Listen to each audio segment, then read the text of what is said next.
Hello, welcome Mandingueiro to the Life Capoeira. Thank you very much for coming on. Um, so first, you'd like to tell me, how did you get started with Capoeira? What drew you to this wonderful art? Yeah, definitely. First, I would like to say I think this might be my first podcast, or maybe I've done some before and I'm forgetting right now. So it's nice to be here with you for this. I don't know, however, we're going to talk for. And I started capoeira when I was 9 years old.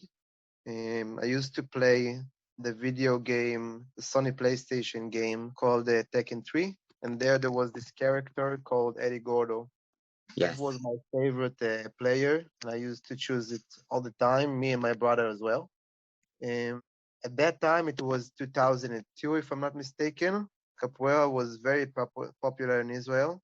It still is, but it was like the new trend, the new fashion that came into Israel. And it was all over the news, and there was a lot of people practicing. And I had a class. I mean, there was a new capoeira classes that were open pretty close to my house. And my brother went there. I think it's like a 10 minutes drive. Hmm. And he came back from his first class and he was super excited. And he told me that there he learned um, moves just like Eddie Gordo. So I was immediately into it. I went with him for the second class. And I've also called a friend of mine, my best friend at the time. I was 10 years old. And I have a strong the picture in my mind of teaching us of the co-instructor helping the instructor and teaching us away from the group, teaching us armada. And I remember he was explaining how you should twist your body in order to generate torque so you can kick fast. Hmm. So I twisted my body as he asked us. Both of us did. And then when I let my leg go for the kick, I hit my friend's stomach. Oh. So I decided, and he started crying. So I decided to sign up to capoeira. That's a joke I like to tell, but that's not the reason I signed up. But it was all my own history with capoeira. I started with a teacher, a male. After it was like a summer course, they wanted to see if there's any interest in a capoeira class, and it was in August. So in September they started a new year, and we had another teacher, which is my teacher still today. Her name is Tamar, her personal name, and in Hmm. capoeira her nickname is Karkara, which is a type of a bird that eats her own um, children, kids. I don't know how do you say it when a bird.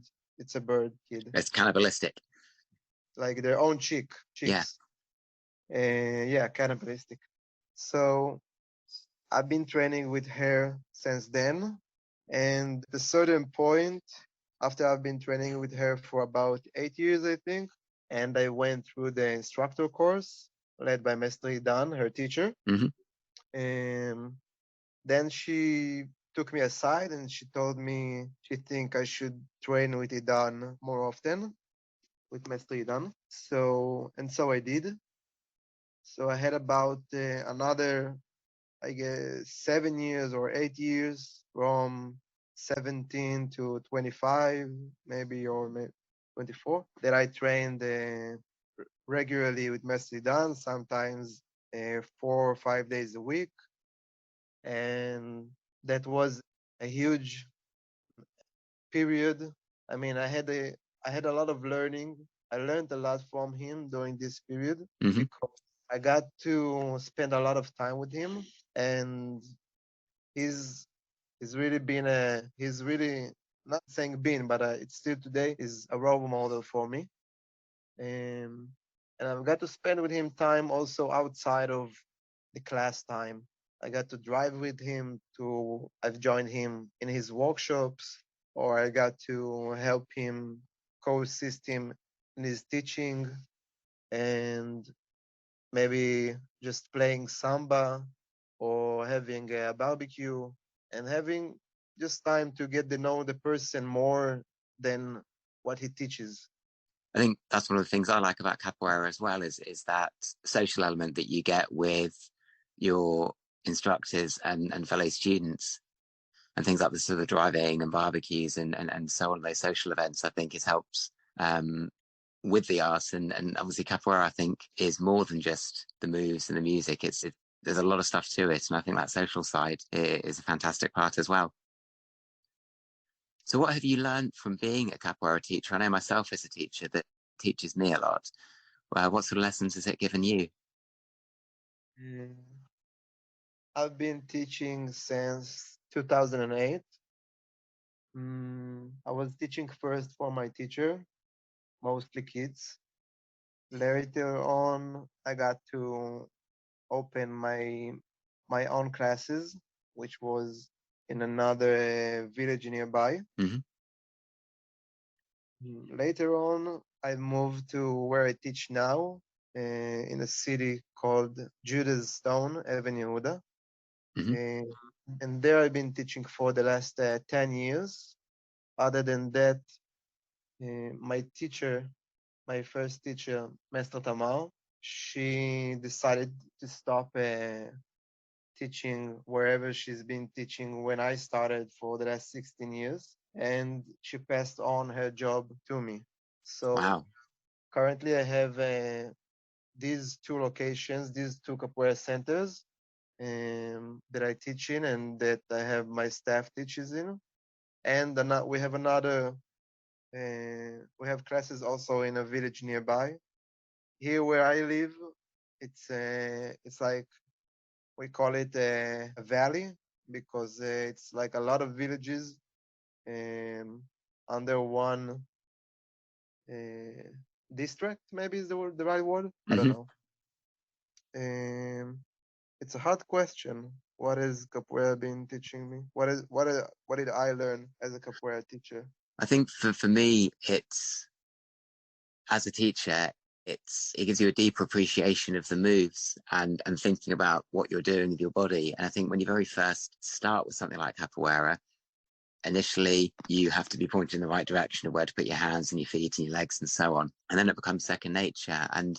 And certainly when I've been teaching, sometimes I'll get a question from a student. They're saying, "Oh, what are you doing with your foot there?" And I'll think, actually, I don't know. I'm just doing it. And I think you start off thinking about all of those things, and eventually they then become just part of the movement. And I think then, having had that experience with capoeira of getting to that point where it's just one single movement, it's not you put your foot there, then you turn your body, and then you let your leg go. And so I find it gives me a deeper appreciation of the movements that we have and the different perspectives that people have. And I think this is one of the reasons why I really enjoyed your content on YouTube, which is where how I first found out about you, because I always enjoy seeing other teachers teaching as well and seeing how they explain things and how they approach a complicated move, or my day job as a science teacher, a complicated scientific idea and how to get those across and how to break them down. And I say so those are some of the things that teaching has given me. I'm mentioning YouTube there. What was it that led you to begin putting your lessons online so that everybody could benefit from them? We'll get into this question, but I think I would like to respond to the last question Sure. first. My mind went another way. It went more to, I think I learned one of the most valuable lessons I've learned of being a teacher is how to communicate. Right now we're talking in English, so it's a bit more difficult for me to communicate as I would like or as I'm used to. I wish I could speak a foreign language as well as you can speak your English. Um, and another thing was I've been teaching for 14 years now, and I think in a quick calculation, I've taught, I don't know, a few thousands of mostly kids.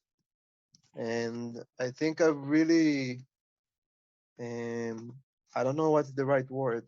I mean, what I'm trying to say is that I have my own opinion formed about education and the importance of movement in our lives as Mm-hmm. humans. And I'm also really interested in the body's mechanics, as you were talking about dissecting techniques into simple human movements. And I'm also interested I mean, being a teacher helped me see capoeira as an art, I guess. And you were asking me why did I upload my lessons onto YouTube.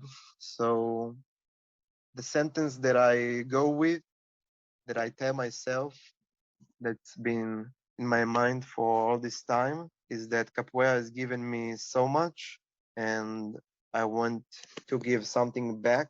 I want to be valuable for the capoeira as an art form and for the community of capoeira. And I want to provide people the opportunity to learn capoeira, even if there isn't a capoeira class anywhere near them. I believe it's a very common situation.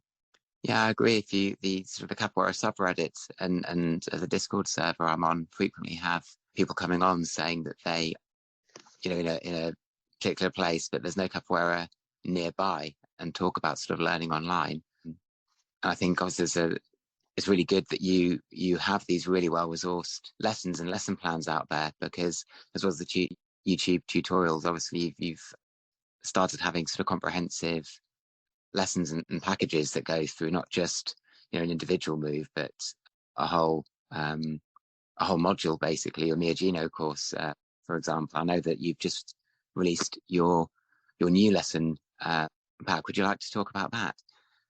Yeah, in this subject, I can talk for day and night. So I wanted to say that one of the reasons I create the course is because I feel that I can really see in my mind a great workout plan or development progression plan for a person that has no experience to get to a very high level of capoeira if he's able to implement what he's being taught, which is very difficult. Training by yourself is also very difficult. Yes. In addition, I mean, learning capoeira is very difficult because it's an art form which has no certain shape. Maybe that's the right. No, I agree. I don't feel that's the right wording, but I'm trying to convey an idea. Yeah, And it's a complex idea, and I think I agree with what you say. It's hard to say that capoeira doesn't have a fixed shape. I think that's a good way of describing it. yeah, and that's part of the magic. It's mysterious. It has no one definition. It cannot be defined. Maybe I don't know. Maybe. Um, and so what I'm trying to do with my lessons is helping people, giving them a flashlight into this forest of movement and much more. My lessons are mostly about movement in capoeira. There's many other fields involved in capoeira, and I believe you can learn capoeira from your own home, from wherever you are. And I think that conception is not very how do you say, commonly used, commonly, I don't know what's the wording. Commonly held belief, I think, that. Yeah. I know phrases in English, but I don't know how to say them in the right time. That's okay.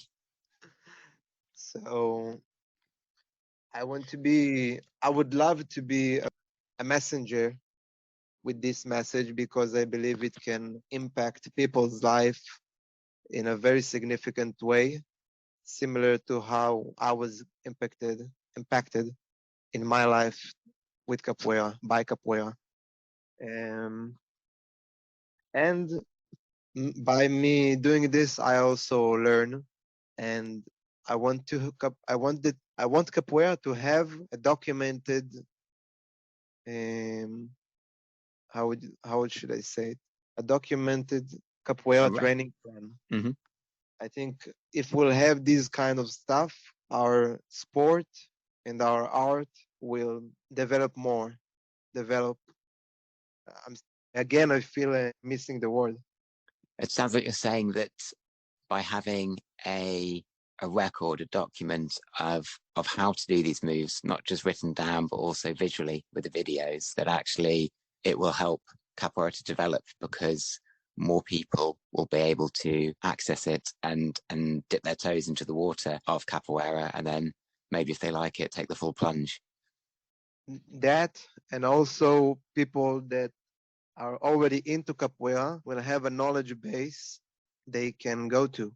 Yeah, certainly. I found for myself, obviously coming with capoeira experience to your lessons and seeing some of your courses, that they're really good from my perspective, because they give those slightly different angles, the different takes that you have on the different ways that you break it down. And I think there's always value and benefit to even experienced capoeiristas looking towards other capoeira players at any level, and seeing how they do their moves, what their philosophies and ideas are behind capoeira, because as you say, it isn't something that can easily be put into a box. There's a lot to capoeira. There are a lot of avenues and a lot of paths that you can go down, and I think it's really good that you make these resources for people.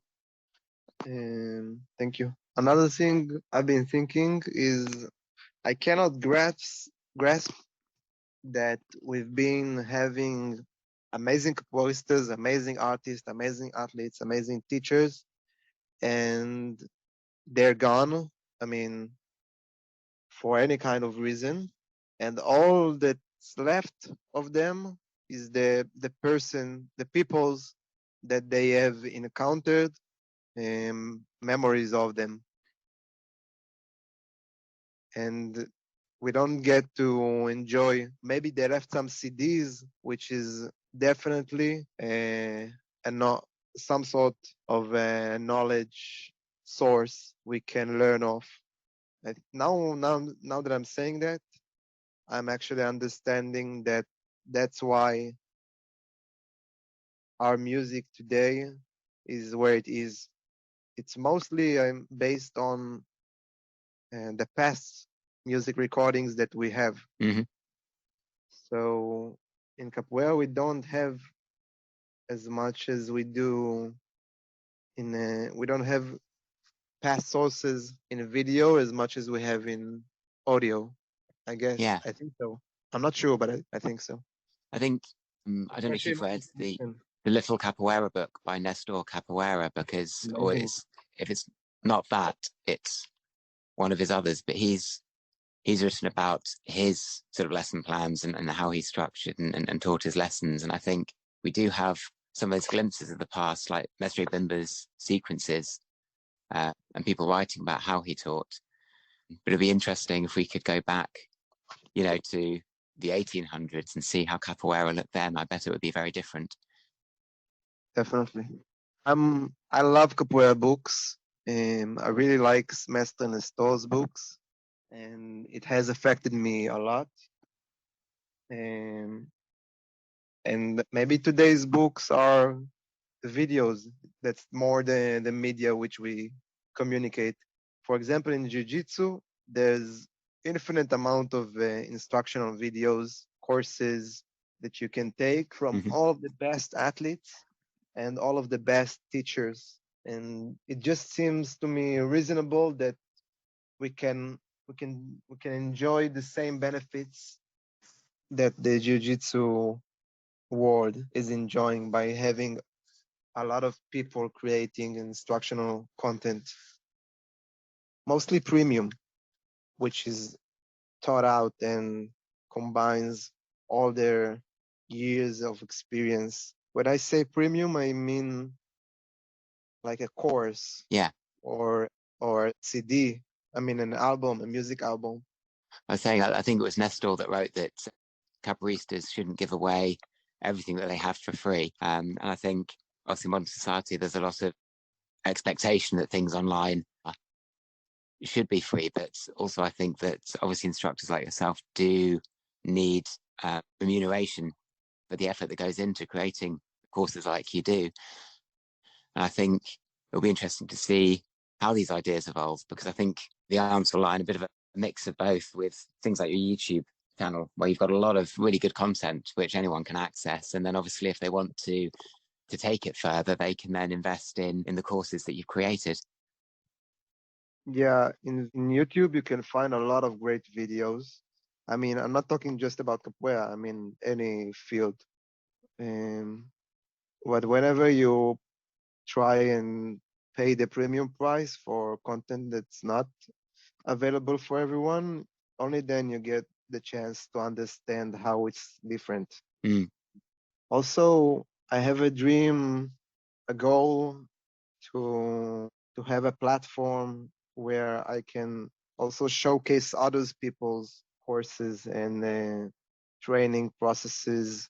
Or I'm not talking just about movement, but I would like to have a place where I can center a lot of capoeira's knowledge in this kind of a courses form, which I find very valuable and very what's the word? Transformational. Yeah. Yeah, I think that's one of the things that some people who aren't in the world of capoeira don't always appreciate, is that it's more than just the movements. There's the music, there's the philosophical side, there's obviously the rich cultural history of where capoeira came from, and so much more. And obviously people of all faiths and none can come to it, and that there's those influences from things like candomblé or Catholicism and everything else, and that rich cultural mix and the things that feed into capoeira. And I remember at a workshop once, we spent some time actually just doing some Brazilian playground games that children would play, and I forget who ran the workshop, but they were saying basically when you play in the roda, you need to be sort of playful and actually having this understanding of where play comes from for Brazilians, and maybe adding those elements of movement into how you play capoeira. And it was just sort of an interesting idea about thinking of those sides of, say, sort of Brazilian culture that will just feed into people in the roda, which they wouldn't necessarily explicitly mention in a standard capoeira class. I think it's really good if you could get a platform like that going.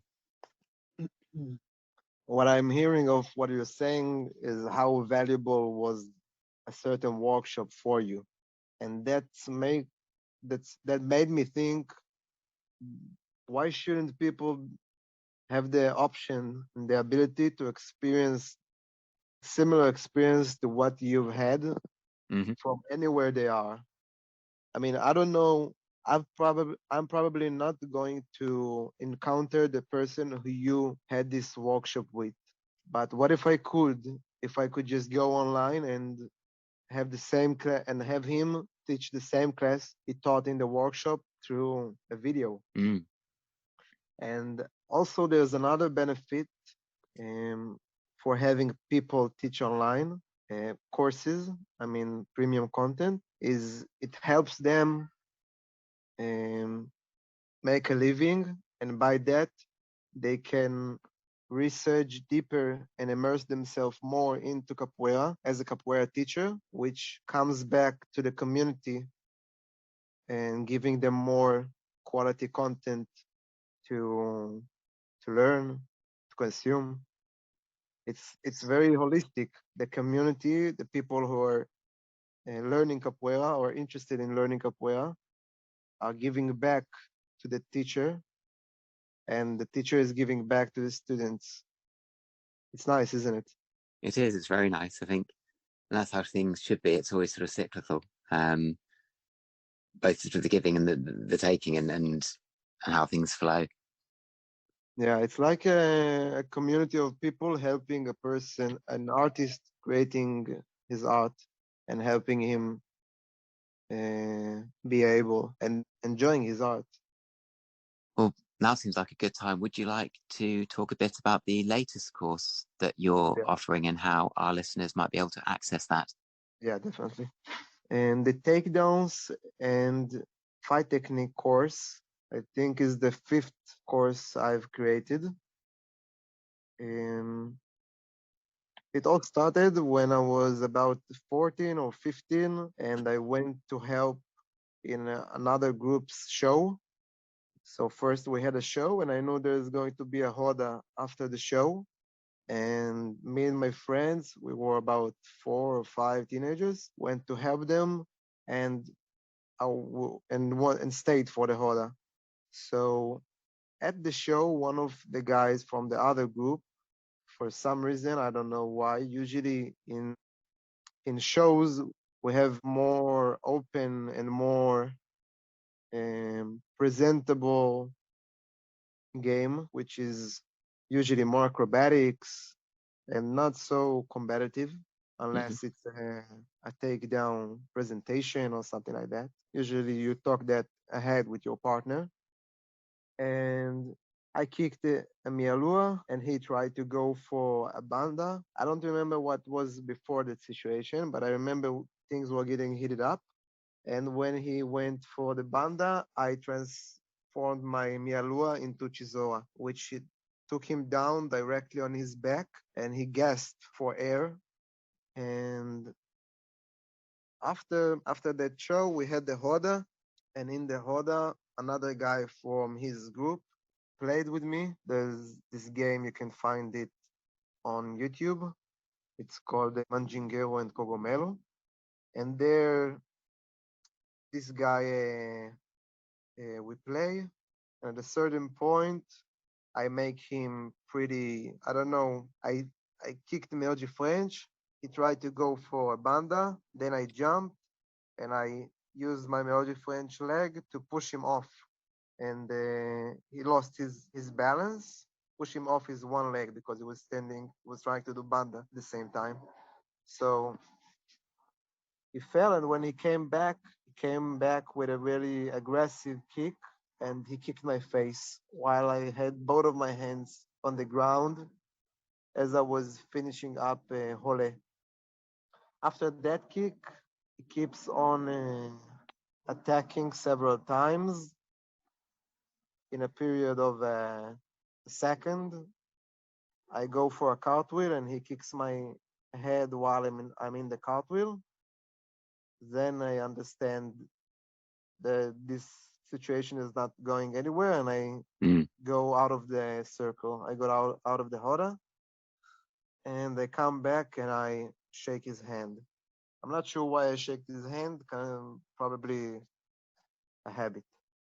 But on second thought, I would not have shake someone's hand after he treated me like that. After, Mm. yeah, I felt it was unfair, and some of my friends got to see that video, and their comment was that I should have played in another way, which is more um, less enabling him to act as he did, more protective. And that was when I decided to invest most of my time into the takedowns and capoeira's fight techniques. Capoeira's fight technique is not a term that exists anywhere. I was simply trying to come up with a name that will be understood by anyone who approaches it. Yeah. I'm talking about the course is actually divided to 3 chapters. The first one is takedowns, and the fight techniques are straight kicks and how to use your hands as an attacks that are setups for the straight kicks or the takedowns. And there's more into the course than that, but this is the gist of it. So I remember a time I used to choose each takedown, and I would try to apply it once a game in every game I played for about a month or a month or two. That was one of the catalysts for me getting better and actually managing to fly a takedown and have it function. Other than that, that was also the time that I got to train with Master Dan closely, and he's a martial art freak. He used to be a black. He used to train in karate, Hmm. and he had his black belt. I think at about when he was 14 years old. Later on, he became a self-defense instructor for the army for a very highly Hmm. elite soldiers. And other than that, he practiced jiu-jitsu. So his vision of capoeira was really affected by his love to martial arts. I'll bet. That's why he developed a lot of techniques and sequences that I've learned from him, and those are also incorporated into this course. So people who've been watching Israel's capoeira and been liking these videos for the last 15 years, you're in the course, you'll get the essence of this aspect of capoeira, how it has been taught to me and my friends in Israel. Yeah. Brilliant. I think the final question that I like to do these podcasts, Mestre Bimba said that capoeira is treachery, and Mestre Pristina, capoeira is everything that you eat. I know we've talked about this a little bit before, but if you'd be asked what is capoeira, how would you try and answer that question? What first comes up to mind is relating to what I've said earlier. Maybe something like capoeira is undefinable, or capoeira is mysterious. And other than that, I think the second thing that comes to mind is art. And maybe we should look up what art is. It's also pretty hard to define. Yeah, well, I agree. It's a good question. Well, thank you very much for your time today and talking about your life in capoeira. Is there anything you'd like to finish the episode with to say to the listeners? Yeah, I wanted to say it earlier, and I'm gonna say it now. I think it's a good time. It's a good message to end with. I know that capoeira, in order to keep on growing in capoeira, there are three pillars. This I learned of Mestre Ombrinho, that is located in New York. The first pillar is having a teacher or a group, or you can call it a home, where you can go and learn capoeira. The second pillar is training capoeira at home, where you get to hone the skills that you've been learning in the classes. And the third pillar is playing capoeira outside of your home. There you can um, test out what you've drilled in your home. First you learn, then you drill, and then you try it out in the roda to see if it actually has been worth your time, or was it a good training method? Did it lead you to where you were aiming to go to reach? And afterwards, it becomes a cycle. After you've tested out your techniques in the roda or your strategies or whatever, then you come up with some sort of a conclusion. Maybe it's a good strategy, maybe it should be improved somehow. And then what you've learned outside, maybe you took a workshop. When I say outside, I mean playing in the roda. So Mm-hmm. it doesn't have to be playing in the roda, it's just doing capoeira in any sort of way outside of your normal group and your normal teacher. And so it can be a workshop as well. So you got into a conclusion. Let's say you took a workshop and there was one idea, drill, movement you really liked. Then you take that and you bring it back to your group. And then you see how does your group or your teacher, how do they relate to that? And you give value back to where you're learning from. If there, let's say there's a group of person that are really invested in capoeira, to capoeira, and they're doing that together. Let's say three friends of mine are capoeira nerds like me, and each of one keeps on developing his capoeira um, his conception of capoeira. Then we all meet in the class and we have a lot of information and knowledge to exchange. And that way we fertilize the ground, our home, to grow even more. Um, and I know that training capoeira at home is difficult for many people.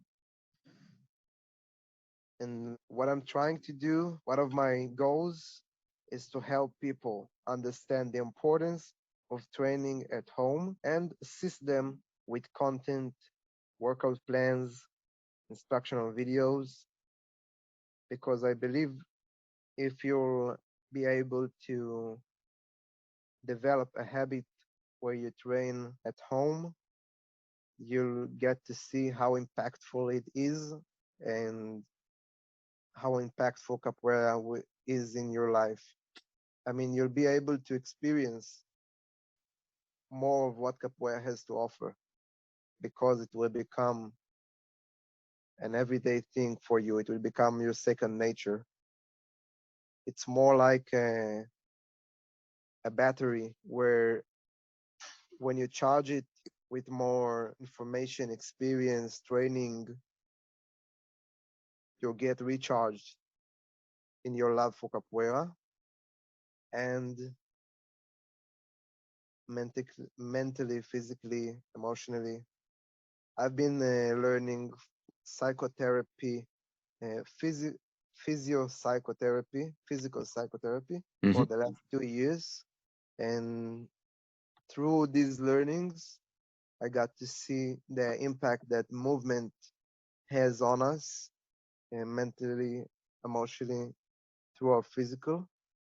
And I can I can see that in capoeira, um, which takes me to tell you another thing, which is not related to a last message I want to tell to leave you with what I was talking before. Mm-hmm. Um, I also have a goal of in my mission to get more people into capoeira and capoeira more people. I was trying to think how can I simplify it and make it more accessible. I think access is the bottleneck. And I've seen in other fields such as surfing that when the soft surfboard was invented, which is a board which is more light and it floats better than the normal board. It makes it much easier to stand on it and to experience your first time catching a wave, even if it's a kid. So I've been trying to think how can I have people experience the magic of capoeira in an easier access. And I've been thinking that because a lot of people don't have teachers or partners to train with, and creating a practice, a method where you practice capoeira movements by yourself as an individual sport, which is similar to other methods and movement arts such as yoga and Pilates, and taking capoeira's richness in movements and making it a method for self-care which treats person's physical needs, getting him stronger and getting him more mobile and keeping his body young, and um, also touching in stress release mentally and emotionally. I mean, more is like a movement meditation, as a meditation and movement where people practice at their own time, at home, maybe using a mattress and simply following sequences which are aimed um, which are aimed to get you into a flow state. Mm. It's really, I see it as a combination of many stuff that I'm interested in that I practice. So I've also been dancing for a few years now, and I see what I was talking about before as similarly to dance. The end result of this practice is getting into a flow state where you can improvise and move constantly in ways that are what's the word, evoke your curiosity. What's the word? Curiosity. Yeah, curiosity. It can be, maybe there's something physically that's evoking your curiosity or any other stuff, but that's the end result which I see. And I believe if we'll have, as a capoeira community, if we'll have an individual practice, it will help people practice capoeira at home, and it will help people get into capoeira through first getting to know the physical side and different sequences that will have them ready to take on maybe a normal class or a beginner's class, because they'll be so familiar with capoeira, with that with with that side of capoeira. Yeah. I just want to say that I'm also aimed towards that goal. That's it. Fantastic. I've really enjoyed my time with you and hearing about your ideas and history and things. Thank you very much for sharing that with us. I look forward to checking out the Fighting Techniques course. I'll link that in the description below. And thank you very much to the listeners as well for listening. I hope you got as much out of it as I did as well. Thank you too. Ashe.